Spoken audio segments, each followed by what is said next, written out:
Սիմոնյան, Իլհամ Ալիև, Ադրբեջան։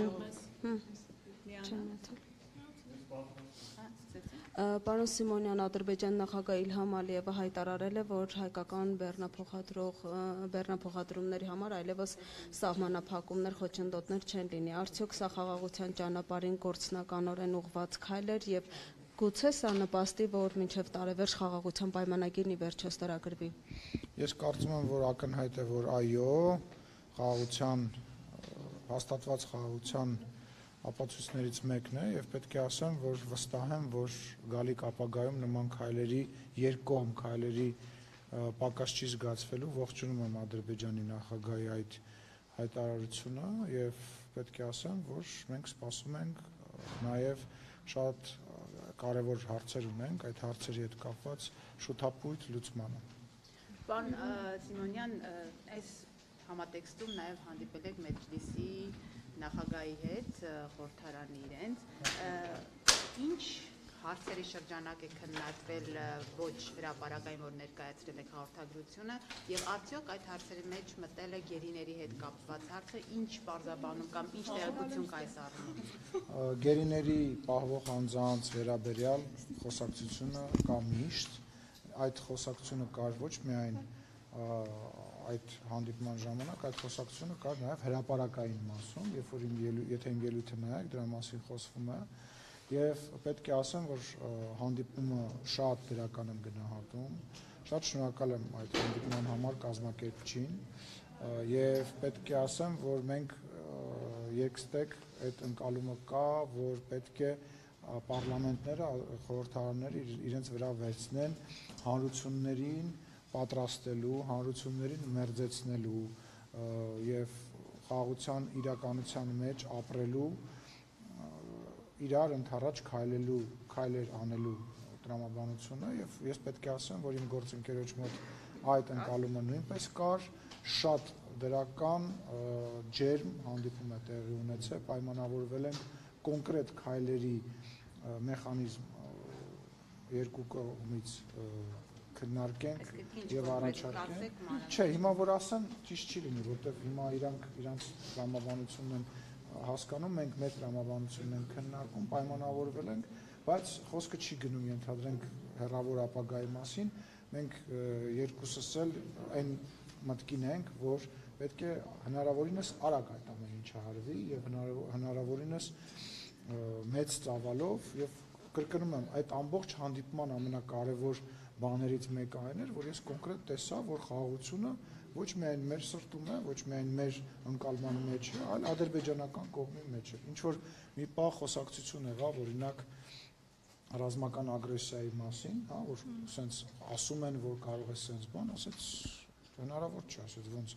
մենք այսքան քայլ ենք արել, այսքան բան ենք արել, այսքան միջազգային պարտավորություն ենք վերցել մեր վրա։ Դուք ասացիք ինչու է Միջանցք բառը ասում Ալիևը։ Ես դրա մասին խոսել եմ, հարցրել եմ, ասել եմ, այո, եւ ի պատասխան հնչել է, որ դա այդ Միջանցք բառը իրենք ասել են նույն նարատիվը, որը նախկինում, որ Միջանցք բառի մեջ ոչ մի վատ բան չկա, իրանք կուզենան, որ Ադրբեջանի միջով Միջանցք անցնի, տնտեսական, այո, իսկ ինչ վերաբերում է Զանգեզուրի, դա ասում է տարածքը տենց է կոչվել, դրա համար այդ տարածքի անունով ենք ասում, բայց ես վստահեցնում եմ ասած գործընկերս, որ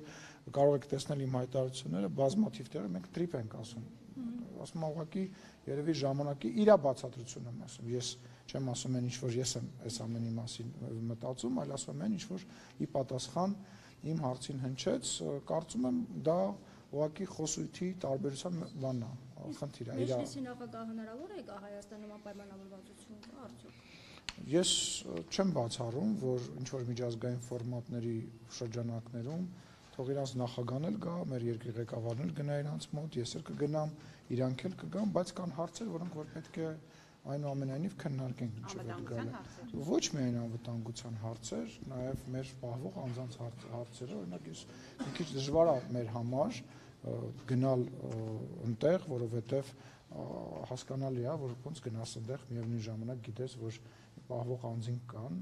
Ինչու եք ասում պահվող անձինք, պարոն Սիմոնյան, գերի չեք ասում։ Գերի էլ կարամ ասեմ, ուղղակի պահվող անձինք շատ ավելի լայն շրջանակային մեջ պարունակում, հա, որտեղ մարդ կա, որ գերեվարված է, մարդ կա, որ պատանտավերծված, մեր գործընկերներն նույնիսկ մարդիկ կային քաղաքապետարան էին ասում,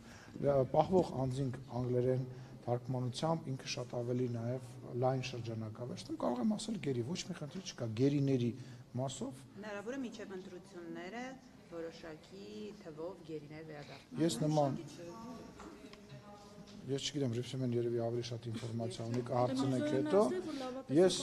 Ես էլ եմ լավատեսականորեն տրամադրված, բայց ինչպես վարչապետն է ասում, մենք դրա մասին չենք խոսում, ինչեւ այդ փաստը տեղի չի ունենում, բայց կրկնում եմ, այն մթնոլորտը, որի մեջ անցավ մեր հանդիպումը,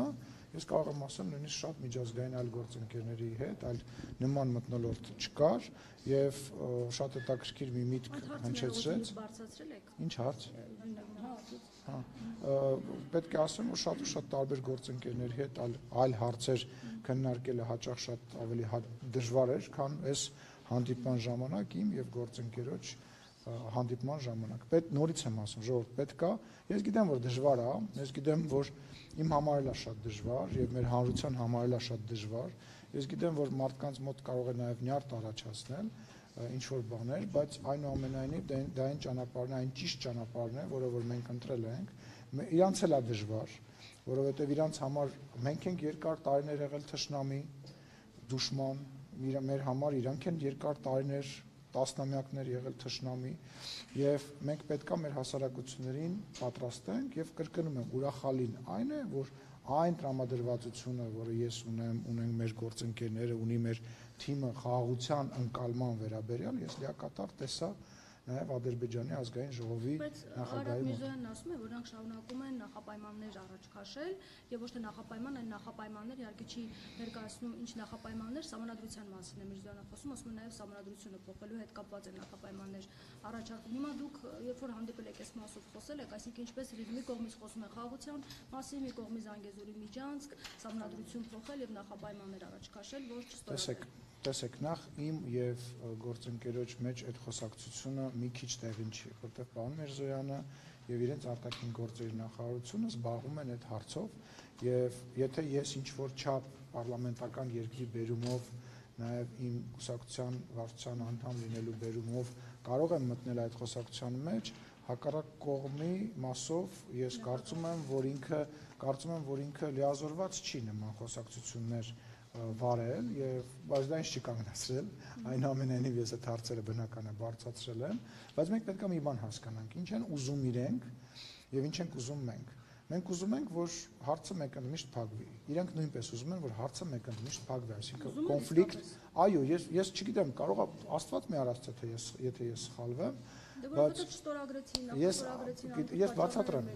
թողեք վերջացնեմ խոսքը գնում է նրա մասին որ իրանք են ուզում բոլոր թղթերը ճակերտավոր նաև ապագայի համար այլևս ունենալ իրանց ընկալումը այո ճիշտ չի այն առումով որ սահմանության մեջ իրականում տենց խնդիր չկա որ սահմանության մեջի այդ որ իրանք բացատրում են իրավաբանական նույնիսկ առումով ինքը հիմնավոր չի բայց իրենց ցանկությունը հետեւյալն է իրանք ուզում են որ վաղը մյուս օրը ենթադրենք 10 տարի հետո 20 տարի հետո ինչ որ մի երրորդ ուժ նույնիսկ արտաքին ուժ չփորձի էլի երկու նախկին սովետական երկրներ իրար հետ կռվածնի իրանց միտումը դա է եւ ես դա հասկանում եմ որտեղ իմ միտումն էլ է դա որ հանկարծակի եւ պայմանագիր եմ քննարկում իրենց հետ վերջացնեմ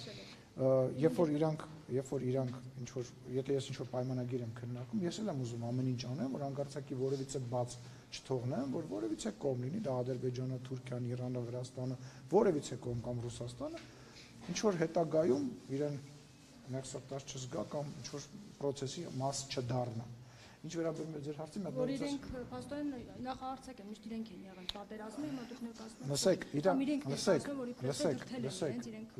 լսեք ես չեմ ներկայացնում որ իրենք դրթել են ես չեմ ասում որ մեկը խաղաղասեր է մյուս խաղաղասեր չի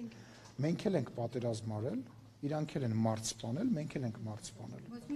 մարդը լսեք կա ես ուրախ եմ որ դուք ձեր ընկալումը ունեք բայց մենք պետք է հասկանանք որ բացի մեր ընկալումից կա նաև իրանց ընկալումը իրանց ընկալմամբ մենք 30 տարի իրանց տարածքի 20% եւ ավելին օկուպացված ենք բայ հիմա մենք նստենք ամպագորգոր հայտարարություններ անենք, շատ լավը թվանք տեսախցիկների առաջ եւ իսկ հարցը չլուծվի, որպեսզի դիմացինի հետ դիալոգ տեղի ունենա։ Դու պետք է հասկանաս, լավ, ես իմ դիրքորոշումը ունեմ։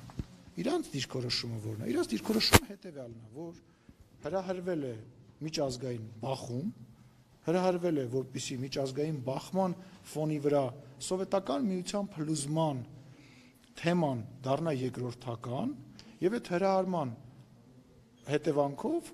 հայկական զորքերը, ռուսական զորքերի աջակցությամբ, ես ասում եմ, այն ընկալումը, որը որ կա հակառակ կողմի մոտ, գրավել են իրենց տարածքի 30-20 կամ 30%-ը։ Հիմա մենք կարող ենք վիճել այս ընդդիմության հետ, կարող ենք ասել համաձայն չենք, կարող ենք ասել սուտ է, բայց պետք է հասկանանք, որ մենք ունենք մեր ընկալումը, չէ՞ թե ինչ է տեղի ունեցել։ Հիմա որպեսզի որ մենք կարողանանք խոսենք, մենք պետք է մի հատ հասկանանք դիմացին ինչ է ասում։ Ես ձեզ ներկայացնում եմ ոչ թե այն, ինչ ես եմ մտածում, այլ այն, ինչ խոսակցություն կա ընդհանուր առմամբ այդ շրջանակներում։ Պարոն Սիմոնյան, ներքաղաքական հարցերի